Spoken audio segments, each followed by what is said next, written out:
Yo everybody, what's going on? This is Keegan from Kman Reviews bringing you the very first episode of Review Recall, a series where I take the time to dive into some albums that I didn't get the chance to over the past couple of months. Normally this would be a monthly thing, like I would clean up albums in the past month, but with this being the first episode, I kind of wanted to do a cleanup, so I went back a couple months. I'm open to any and all ideas on to see how I can make this better, so if you like what you see, make sure you like the video and also hit the subscribe button. Anyway, let's get started. So, new Joji. I'll be honest, Ballads 1 I thought was good, but it lacked a little bit of flavor, and going into this and seeing the 18-track tracklist, not gonna lie, I got a little bit nervous. I thought it was gonna be a bit more of the same, but wow, was I impressed. I saw some people saying that this album starts to get boring near the latter moments, and I don't know what album they're hearing, but I think that's just wrong. Reanimator, 777, the beautiful piano ballad of Like You Do, not to even mention the strong opening singles run of Daylight, Gimme Love, Run, and Sanctuary, may just be one of the most consistent 4-song runs of any album released this year. Joji ventures out a bit more on this record, and it really pays off in dividends. This will be an album of the year contender for sure. What a record. Deftones. Okay, well, first off, I've never really delved that deep into the band's music at all, so I figured this would be a fairly decent place to introduce myself to their music. And seriously, Melon, a 3? A 3? Have you lost your goddamn mind? This is pretty damn engaging, invigorating, abrasive. It's a very solid release. I wouldn't say it's on god-tier levels, however. Chino's vocals feel a little bit clunky in the mix. His lyrics are a bit melodramatic. It kind of hinders some of these songs, but as a whole, I came out of this album pretty impressed. And with people saying that this is one of their weaker efforts, God, it's only pushing me to check out their back catalog because this is some pretty good stuff. I've been a fan of bbno Money for quite a while now, even before he blew up, and I can say this is easily the best thing he's done since Recess, which in my opinion was a near-flawless collection of tracks. And this album basically follows the same formula. There isn't a single flop here. All the singles, Backwards, Me Me Me, I'm and Astrology are all bops. Jack Money Bean is a classic collaboration with Young Gravy, and Man in the Mirror is a beautiful song with that Lentra production. Plus, Feeling Good with being the energetic rock closer that it is such a surprise, so yeah, this is fantastic. One of the best this year. Well, if there's one group I wasn't expecting to release this degree of a socio-political record like this, it's Bon Jovi. Especially with tracks not even trying to be subtle. American Reckoning is a protest song about the killing of George Floyd, and Do What You Can is an anthem for fighting the pandemic. It's a very unique record and one that I really can't compare to any of the group's other records. But what I can say is, I don't think it's stellar. The execution kind of misses the mark, and really there's been a spark missing in Bon Jovi's music for the past decade, and while the intentions are very commendable, there's an underlying mediocrity to a good handful of these tracks. 21 Savage has really undergone one of the most drastic improvements in modern rap today, from his moody, mumbled, kinda uninteresting beginnings to being such a powerhouse with introspective lyrics, much more charisma, varied flows, and actually engaging bragging about money and cars. This is a fun album, and is easily my favorite project 21's released to date, not to mention it being a drastic improvement in comparison to the original Savage mode in dynamics, dimension, basically all fronts. And I'm only excited to see how much more growth 21 Savage undergoes. What an album. New Benny the Butcher, and an artist who I've known of for quite some time ever since I got requested on Twitter to review Tana Talk 3. And I've been keeping very slight tabs on his music ever since. But on this album, I really like the gritty pictures he paints here, both when it comes to streets, gangs, or personal topics like his family struggling. And he performs those here with so much emotion and a captivating presence. It's quite wonderful. I may have only been paying minor attention at this point, but now consider him one of the top in my rap artist list to pay attention to. What an album. On Honestly, I haven't been much of a fan of James Blake's music. I was pretty lukewarm on his previous album, but I figured I'd go into this EP with an open mind, and I came out pretty impressed. This goes back to his days of being much more of a beat maker, sticking to more of an abstract take. And I do enjoy these tracks, especially the title song. That is such a bop with its abnormal synths, glitchy tones, and haunting drums. Yeah, I enjoy this quite a lot. Most of the songs on this record were just one-off singles that I thought was leading to a full album, but instead we get a small EP of 7 tracks, and God am I just the biggest sucker for his music. His slightly deeper vocals, how easily he can morph to falsettos, plus he just knows his way around a catchy chorus. In my opinion, Shawn's one of the best coming out of Canadian pop music today. Should not be overlooked at all. I highly recommend this. So apparently this is just some sort of like B-sides or notorious songs in the live set that have never been released to tape. So he's basically pulling a Drake's Care package here, but on a much smaller scale, thankfully. And I was still pretty satisfied with his Party Mobile album earlier this year. I didn't really need any more Party Next Door to be satisfied. I mean, diehard fans will eat it up and recognize these songs, but for a more casual listener, it's just okay. Although Candy with Nipsey Hussle is a definite banger. Best song here by far. Bruce Springsteen, and I heard a lot of people call this one of the best achievements of his latter moments in his career. And you know what? I can kind of see it. I especially like the lyrics across this record, dealing with age, self-therapy, and mortality. It's weirdly soothing, and it has a warm timbre that's just pouring out of Springsteen's evergreen voice. This is very well done. Song for Orphans especially is a highlight in my eyes, but yeah, I recommend it. Give it a listen. God damn, this album's hot. Like, really hot.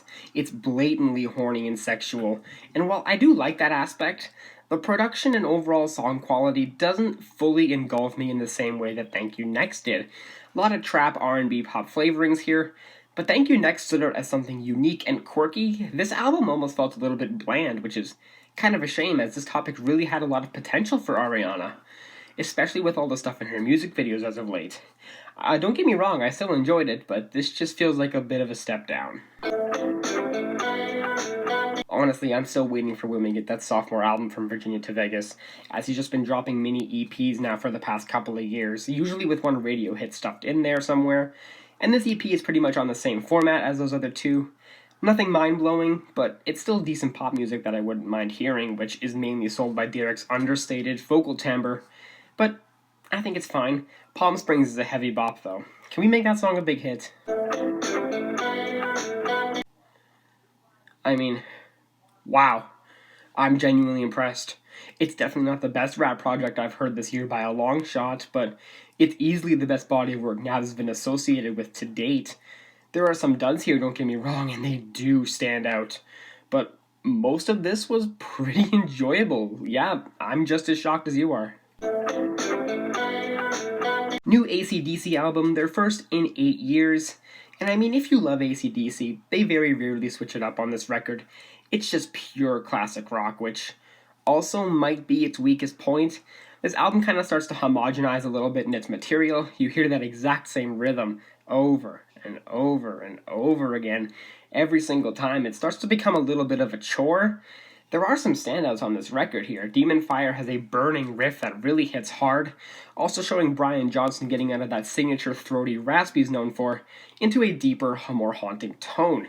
Plus Code Red as well, while not as exhilarating as Demon Fire, the track still has a killer riff. Everything else though, I mean, if you've heard AC/DC, you probably know what to expect from that. While I do enjoy that sound, its overusage slowly begins to wear this album down, but as a whole, if you're a fan, you'll probably enjoy just as much, if not more, than I did. It is a 2 Chainz album, definitely has that vintage, authentic swagger you'd expect, but it doesn't really hit the knockout for me. The opening run is pretty solid though, quirky punchlines and some fun flows, but he kind of devolves into filler pretty early near the midway point. It's not a bad project, but doesn't leave too much to remember in the end. 26 goddamn tracks. 26 goddamn songs. 20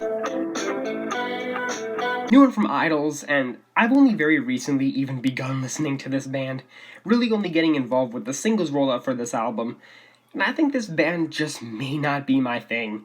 The punk-flavored instrumentals are great and probably my favorite parts of this album, but I guess Joe's vocals really just rub me in the wrong way. I get how they could be appealing, but, I mean, they are just not for me, and really hinder some of these tracks like Mr. Motivator. Although I really do have to commend the band for having the guts to pick up the megaphone and speak about these social issues, but the musical parts, they're just not my thing. Honestly, at this point, I'm just waiting for Kane to drop a rap album. We all know it's going to happen at some point, and I'll be the first one to say, I told you so. Okay, country. Not my immediate strong suit in genres, I have a very lacking set of information when it comes to this style, but damn it, some of these songs really fall flat. And that Sheryl Crow song is just such a horrible analogy. Aside from that though, there's very little here to remember, but Good Taste in Women really has a nice swing to it that rises above most of the monotony here. I don't think there's much here to really care for. You'll be better off just letting this one pass. New Todd Carey album, his first in 4 years, and it really does just feel like a bunch of tracks thrown together, but like most of Todd Carey albums, he manages to make it feel like a pretty solid time. Bunch of standouts here, Swayze features on Matthew McConaughey, the warm ballad of Infinity, and the nostalgic track of his back catalog that is Rally. However, not too much of it is all that memorable at its core.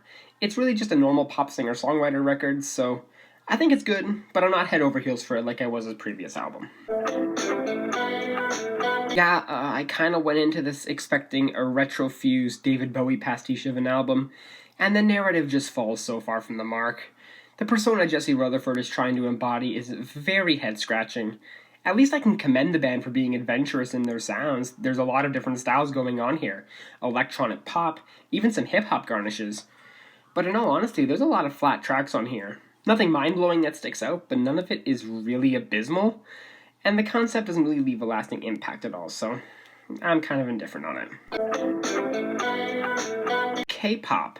One of those few genres that's become such a cultural force that I've yet to immerse myself in, and coming in from an outsider's point of view, for what this is, it's pretty solid. There's a strong amount of fierceness and sassiness to these songs that I've always found pretty appealing. But there's also some really boring and generic tracks on this record too. Love to Hate is an interchangeable track. Any female vocalist from now could have just sung over it. And I don't feel anything coming out of the Selena Gomez collaboration in Ice Cream. It doesn't click with me at all, but as a whole, I did enjoy this little album. New Bryson Tiller, and I gotta be honest, his music never sold me like I know it did a lot of people, but it also wasn't the most boring or sleep-inducing in the genre. And that perspective holds true for this release too. There's some pretty moody tracks here that I enjoy, but that novelty of trap soul being as unique as it was is pretty much gone now, as the genre he once dominated is now pretty full of cookie-cutter artists, so hopefully Bryson can come back with this release with a new flavor to the R&B trap fusion. But for now, it's not quite a bop, but it's also not a flop either. Look, I'm not the biggest fan of posthumous albums, mainly because some of the ones I've heard are just so obviously milkings for more money. But this year has been pretty good to its posthumous releases. First Mac Miller, then Juice WRLD, and for the triple threat, Gord Downie's supposedly final release. I don't like to speak so much on these either, it just never feels right to critique an artist's body of work that was released after their death. So all I'll say is, this is great. Sorry, I know I've gotten 6 noise complaints in the past month, but this new Bring Me the Horizon EP just slaps way too much. I just can't help myself. Yeah, I know, but when we stop getting good metalcore, I'll stop blasting it in the apartment lobby.